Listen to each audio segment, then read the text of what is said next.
We're talking Oppenheimer. Oppenheimer. Now, I've wanted to see Oppenheimer for a long time. I was kind of surprised that you wanted to, but why did you want to see Oppenheimer? Typical 13-year-old youth. Cause like I want to be like a nuclear scientist or like engineer, like nuclear engineer of some sort, or what better way to get started than with the man who did the Manhattan Project. Okay.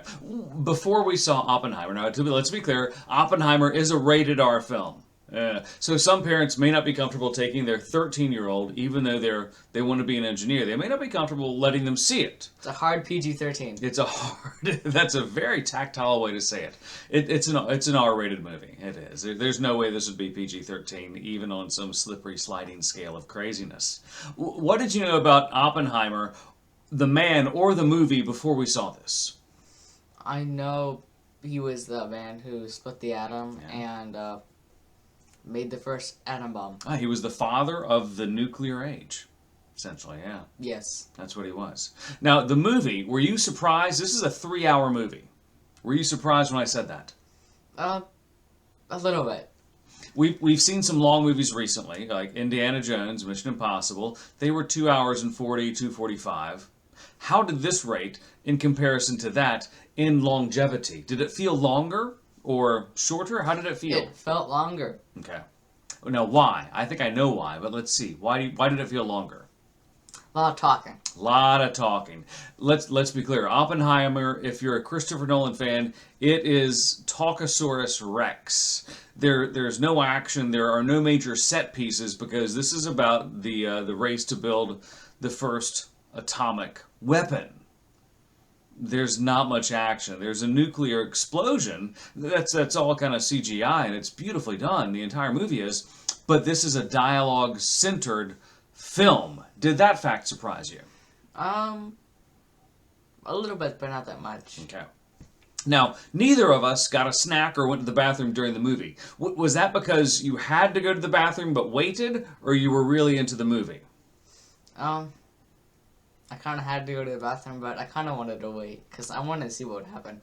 I was the same way. And the Oppenheimer is basically divided up into 4 acts. The first act is kind of a look into his past, with acts 2 and 3 being the formation of his team in Los Alamos, act 3 being the creation of the bomb, and act 4 being what happened after the bomb and the trials that happened to Oppenheimer from the Senate and other political ne'er-do-wells. And each act, I kind of had a different opinion on. The movie is great, and I stand by the original title. This is going to be one of the great cinematic feats of all time. Because of the way it's done, because of the way it's acted, because of the way it's edited, the score. Did you notice the score at all? Not really. It wasn't that big. That's because the score was in almost every scene. And it was so well done. In some cases, it was music that really punched you. In some cases, it just kind of hit dialogue. I loved it anyway. Yes. So I loved the movie. For me, it was bulletproof. It was awesome, and it weighed up to every platitude and every amount of praise that it's been mentioned to. But it's 3 hours long. But you're going into 8th grade. Do you think your 8th grade cohorts would like it? I think they'd fall asleep for most of it, but some people might not. Some people may. Yeah, and to your credit, you were not the youngest dude in the theater. Nope. There was one kid who was slightly younger, and that film might have been a little overpowering for who I think was a 6th grader. Maybe. A little too much for them because there was some nudity, and it's a long, serious movie. And did you count? I counted, so I'm not going to ask you to count, but how many characters were there in the film, in Oppenheimer? A lot. A lot. I can't even count.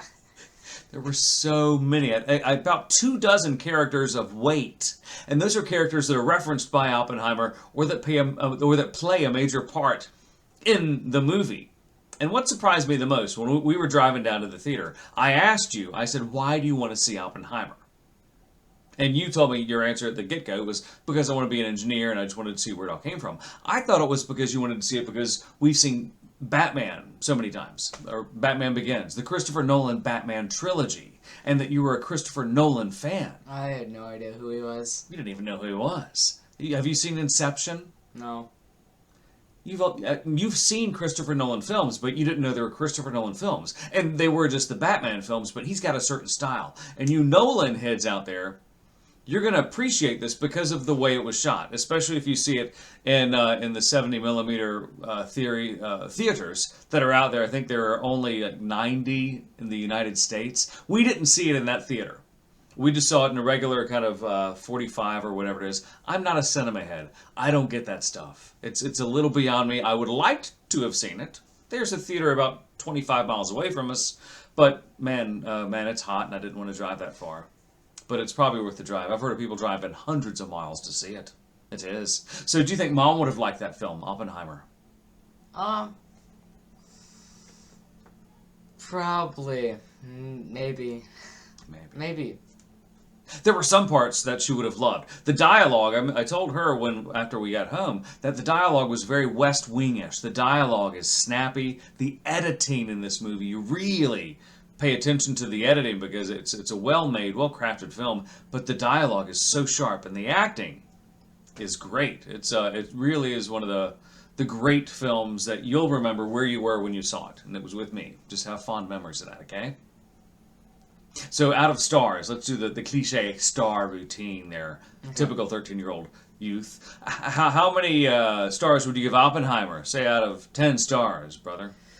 9.5. 9.5. I would go 9.5 or 10.